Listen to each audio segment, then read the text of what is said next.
to really know what makes a great city work, you have to peel back its skin and expose its secret life force. A system of incredible complexity and technology that millions depend on, but few understand. A fantastic voyage now begins, a journey deep inside the world's megacities.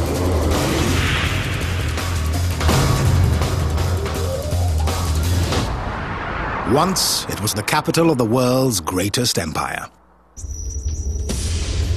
Today, London remains a crossroads of the world. Like most megacities, London was built on a river, but it survives because of 3 rivers. On water, on land, and in the air.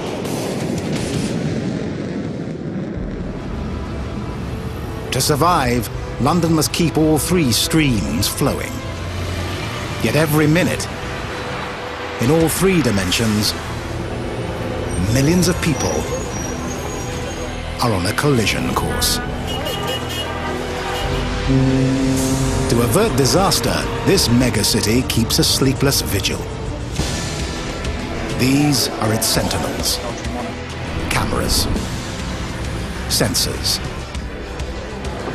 Radar. London is the most surveilled city on the planet. 24 hours a day, on land and river and in the sky, Big Brother is watching.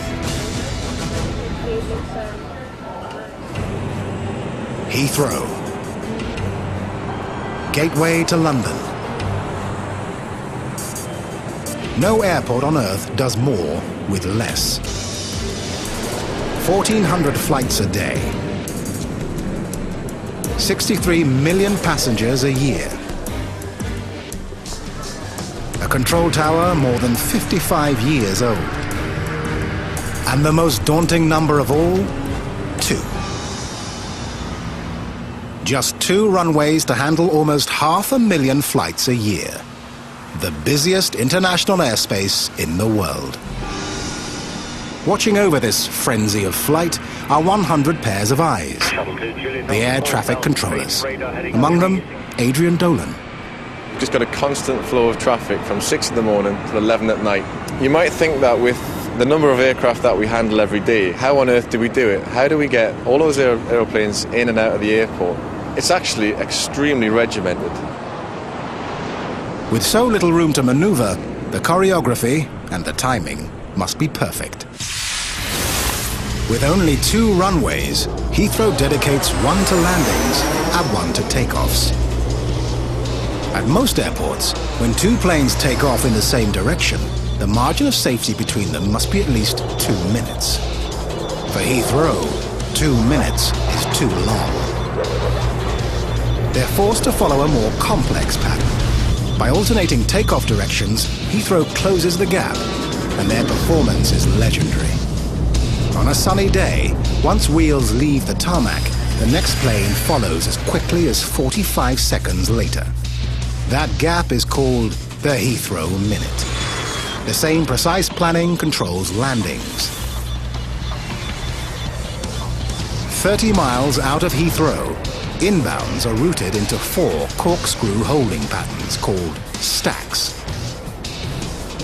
Planes enter a stack around 15,000 feet. After a series of descending spirals, they exit at 7,000 feet. As one leaves, the rest descend 1 level, and a new plane enters the stack. 10 miles out, planes from all 4 stacks are vectored into a single line for landing. Inbounds glide past outbounds 1,000 feet apart in a synchronized dance, choreographed down to the second.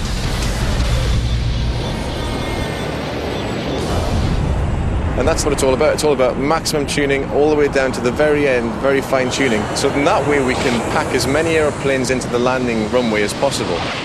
So all we've got to do is just land them, vacate them, land them, vacate them, constant flow of traffic. To orchestrate takeoffs and landings takes the tightest of choreography. But Thousands of feet above the tarmac, a dance even more complex plays out.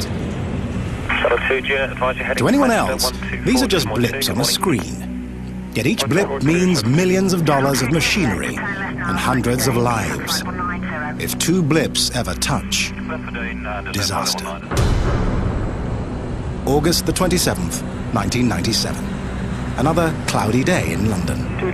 A Virgin Express Boeing 737 misses its approach to Heathrow. The tower turns the aircraft onto a northwest heading for reapproach. Unwittingly, on the same flight path as a British Airways 757. In the clouds, neither plane sees the other. Suddenly, the tower catches the mistake and reroutes the planes, but not before they pass within a whisker of each other. A mere 200 feet, a split second from disaster. The fate of every blip in the sky rests with the air traffic controllers, the men and women of ATC. ATC is the eyes of the City of London. There's always 2 or 3 sets of eyes watching any one plane at the same time. The best view of Heathrow itself is from the venerable old tower's observation deck. Restricted to ATC controllers, it offers a rare view of Heathrow's sprawling backyard. We've got this huge city in itself, this airport. It's fantastic. We've got 1 million flights coming in and out of the London area every year. 500,000 of those are using this airport alone. And when you come to work first thing in the morning and you see that string of lights approaching the airport in the sky, and you think about the people all over the world are coming into this city, it's an amazing buzz. With planes racing in from every point of the compass, the challenge is keeping them apart. The radar controller's job is